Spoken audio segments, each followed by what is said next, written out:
Les rails vous mènent à Kiev, peut-être que ça déraille. C'est probablement ce que Macron et ses partenaires de la coalition des volontaires pensaient en se rendant en train dans la capitale ukrainienne.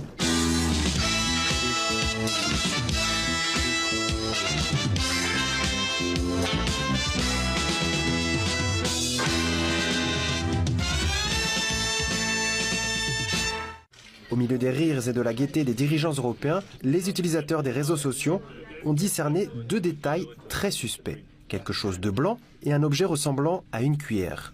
Trop petite pour être une cuillère à café, mais tout à fait adaptée à d'autres usages. Et s'il est impossible de confirmer à 100% ce que la joyeuse bande de copains faisait vraiment sur le chemin de l'Ukraine, les Français n'auraient pas vraiment besoin de preuves. Ah, le malaise se lit sur son visage aux poudrées prises en flag. Même les journalistes ont capté.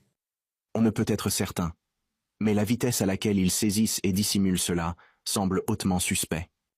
Pourquoi Macron transporte du sucre dans des petits sachets transparents et pourquoi il le cache de cette manière?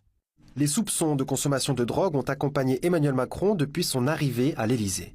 Après tout, son nez le gratte un peu trop souvent. Mais blague à part, après l'incident de l'Orient Express, beaucoup de gens se demandent comment ces personnes, sans aucun doute très compétentes, déterminent le sort de l'Ukraine. Beaucoup, y compris la diplomatie russe.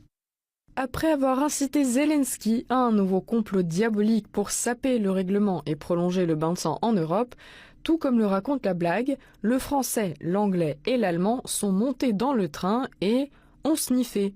Ils auraient apparemment sniffé au point d'oublier de cacher leurs petites affaires, sachets et petites cuillères, avant l'arrivée des journalistes.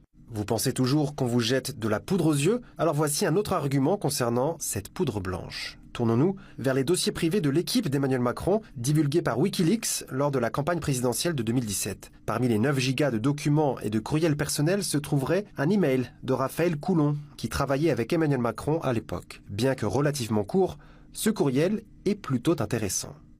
Ne pas oublier l'achat de la coquille pour le boss.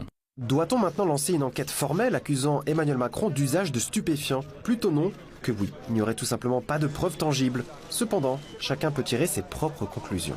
Entre-temps, cette histoire viendra s'ajouter à la collection déjà considérable de soupçons concernant le comportement tout à fait exemplaire de M. Macron.